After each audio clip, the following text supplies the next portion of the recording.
Assalamualaikum warahmatullahi wabarakatuh. Pelajaran 1 bagian 2 tentang hukum bacaan mad. Mad artinya panjang. Bacaan mad berarti bacaan yang dibaca panjang. Hukum bacaan mad dibagi menjadi 2. Perhatikan tabel berikut. Pada tabel dapat kita ketahui di situ ada bacaan mad dibagi menjadi 2. Yang pertama ada mad asli atau yang disebut dengan mad tabi'i, dan yang kedua adalah mad turunan atau mad far'i. Mad turunan atau mad far'i itu dibagi menjadi 13 macam. Tetapi pada kesempatan ini kita hanya akan mempelajari 4 saja. Di antaranya yaitu mad wajib mutasil, mad jaiz munfasil, mad arid, dan mad iwad. Penjelasan. Nomor 1, mad asli atau mad tabi'i. Disebut mad tabi'i atau mad asli apabila terdapat harokat fathah diikuti alif, kasroh diikuti ya sukun, dan domah diikuti waw sukun. Cara membacanya adalah dibaca panjang 1 alif atau 2 harokat. Perhatikan contoh di bawah ini. Contoh yang pertama, qul a'udzu birabbin nas. Kita lihat pada kata a'u. Di situ ada huruf ain berharokat domah bertemu dengan huruf wawu sukun, sehingga cara membacanya dibaca panjang, yaitu sepanjang 1 alif atau 2 harokat menjadi ul a'u, seperti itu.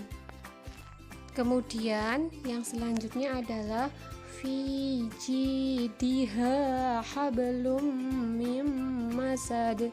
Di situ ada 3 hukum bacaan mad. Yang pertama adalah fi, itu ada harokat kasroh bertemu dengan iya sukun, makanya dibaca panjang 1 alif. Kemudian ji, itu juga ada kasroh bertemu dengan iya sukun.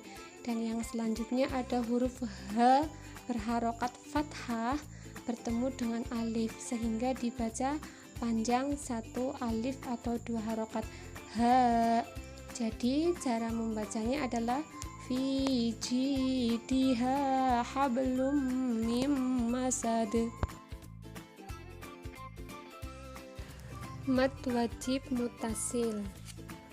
Disebut mad wajib mutasil apabila terdapat mad tabi'i diikuti hamzah dalam satu lafaz. Cara membacanya adalah wajib dibaca panjang 3 alif atau 6 harokat. Perlu dipahami di sini bahwa yang dimaksud satu lafaz kalau dalam bahasa Indonesia itu artinya adalah satu kata. Perhatikan contoh di bawah ini. Kita lihat di situ ada bacaan idza jaa nasrullahi wal fath. Ada kata idza jaa. Di situ itu satu kata ya. Kemudian kita lihat di situ ada bacaan jaa.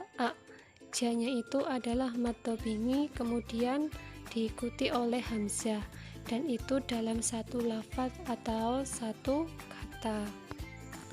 Jika kalian masih bingung dengan apa yang dimaksud lafaz atau kata, coba perhatikan gambar di video. Yang pertama itu ada idza, itu berarti satu kata, artinya apabila. Jaa, itu juga satu kata, artinya datang. Mad jaiz munfasil. Disebut mad jaiz munfasil apabila terdapat mad tabi'i diikuti hamzah namun dalam lafaz yang berbeda. Cara membacanya adalah dibaca panjang 1 alif atau 2 harokat, 2 alif atau 4 harokat, atau 2,5 alif atau 5 harokat. Kalau kita perhatikan, mad jaiz munfasil ini adalah kebalikan dari mad wajib mutasil. Mad wajib mutasil tadi dijelaskan jika ada mad tobingi diikuti hamzah dalam satu lafaz.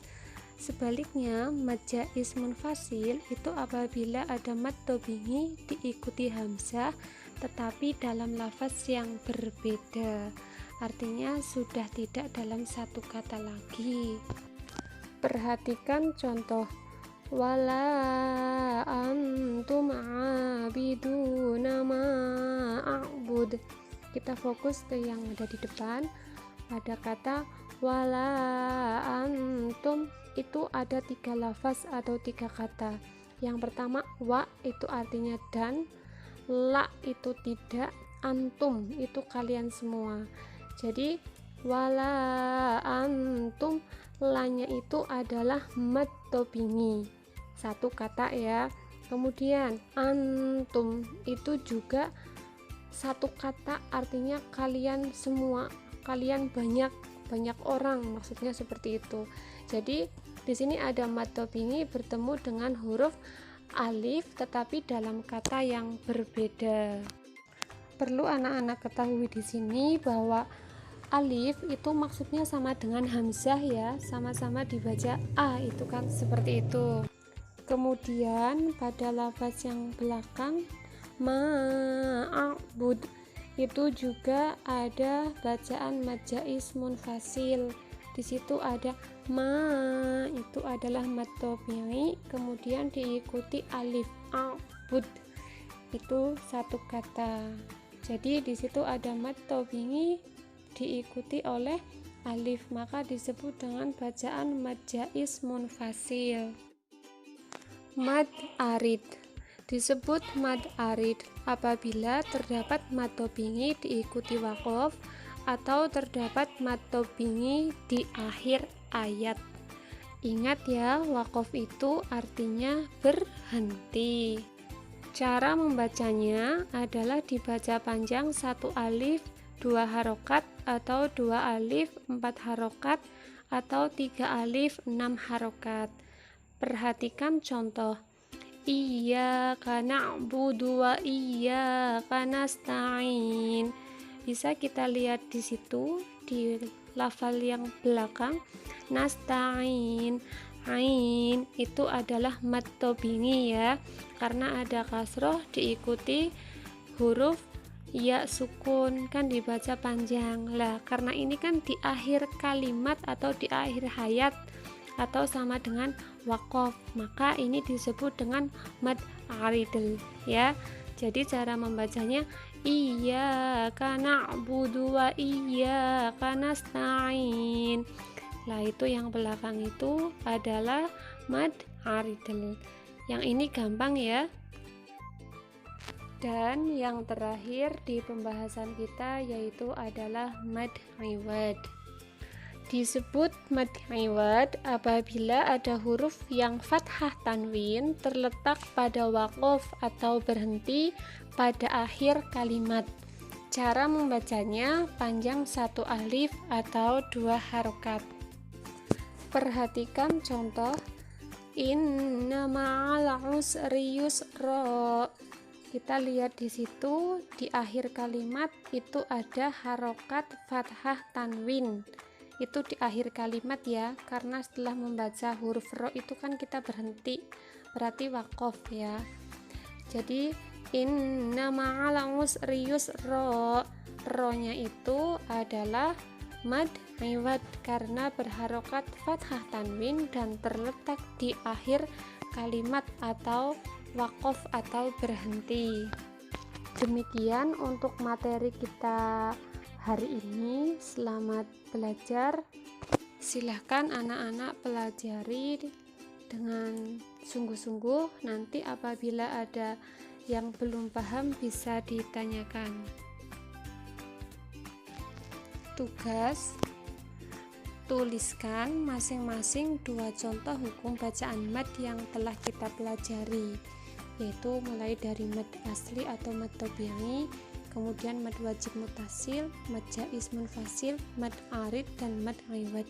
Masing-masing berikan contohnya 2.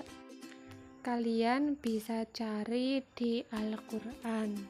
Selanjutnya, jawaban ditulis di buku tulis PAI, kemudian diberi nama lengkap, hari dan tanggal, lalu jawaban dikirim lewat Google Classroom. Sekian pembelajaran kita untuk hari ini. Selamat belajar anak-anak dan selalu jaga kesehatan. Wassalamualaikum warahmatullahi wabarakatuh.